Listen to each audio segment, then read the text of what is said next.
Hi everyone. So this is a very quick video just to show you a couple of things that we talked about in our registration session.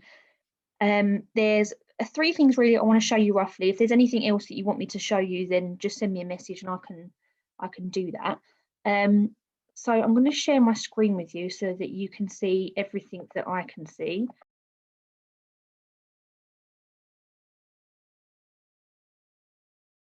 The first thing I want to share with you is, move that so I can see what I'm doing.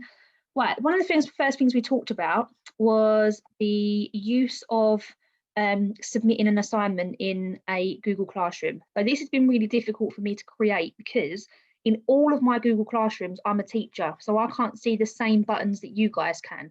So what I've done is I've just found a video where someone's going through like the same process, but I'll just talk you through what they're doing. So she's opened up her Google Classroom. So her classroom's called A Copy of Mendy's Teeth Testing Area. Don't worry too much about that. Overall, it should just look like a Google Classroom anyway.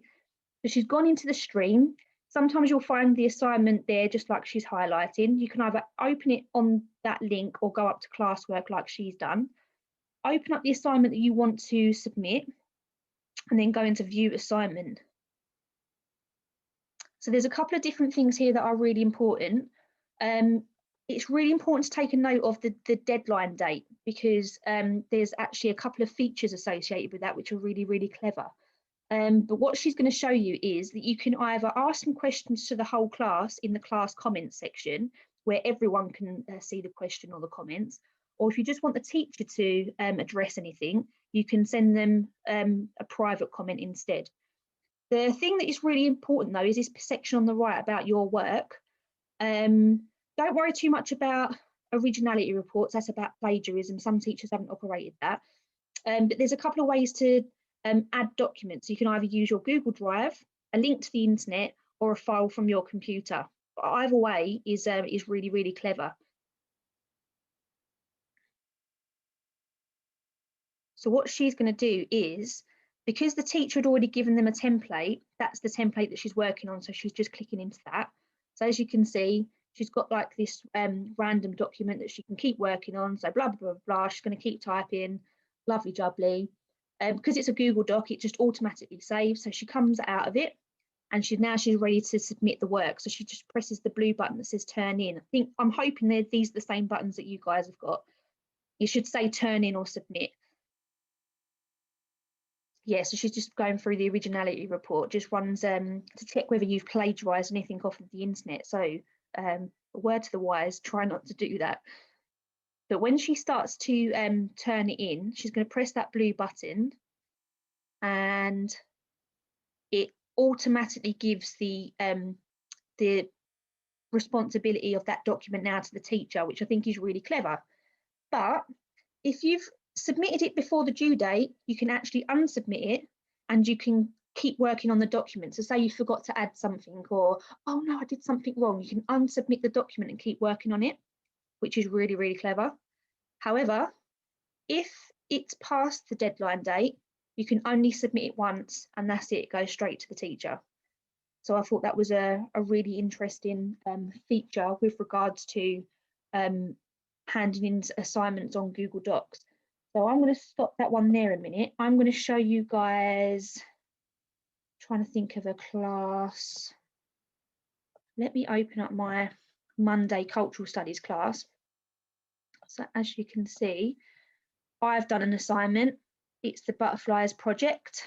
I can go into view assignment. This is what I can see as a teacher. And I can see who's handed work in and who hasn't, and I can click into the first one and it's really easy for me to mark the work. So I can start reading through the document straight away, I can give it a mark, I can give it private comments and return it straight back to the student, and it's the most easiest way to mark ever, which is why a lot of your teachers are going through Google Classroom at the moment. So that was the first thing I wanted to show you.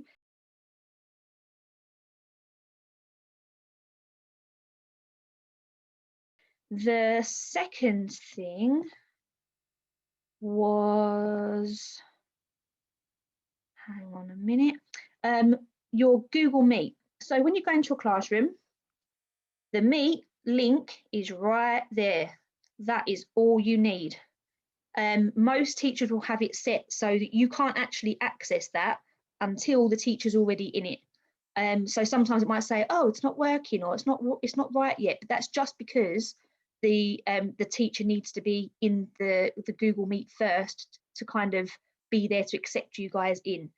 So if you've got a link that doesn't work, or a teacher says, oh, go on Google Meet and we'll do our lesson there. I know I've got a couple of year 8s who are like, I don't know how to get into it. This is the easiest way. It's right there. It's right underneath your class title.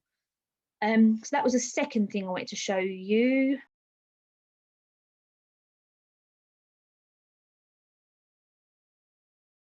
The other thing was that you guys wanted to know how to open a folder in your Google Classroom.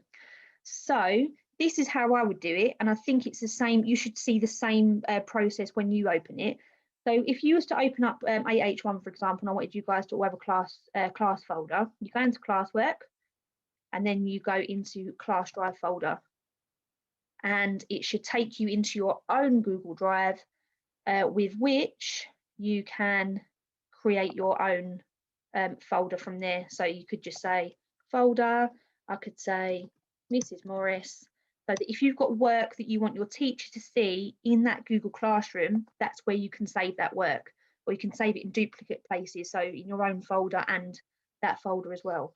So hopefully that's really easy and straightforward, but have a go and let me know if that works. Maybe you want to have a practice on the AH1 for Google Classroom first, and let me know if it's worked. I can tell you if it's worked, and that kind of thing. But they're the 3 things I wanted to go through with you today. So lovely jubbly.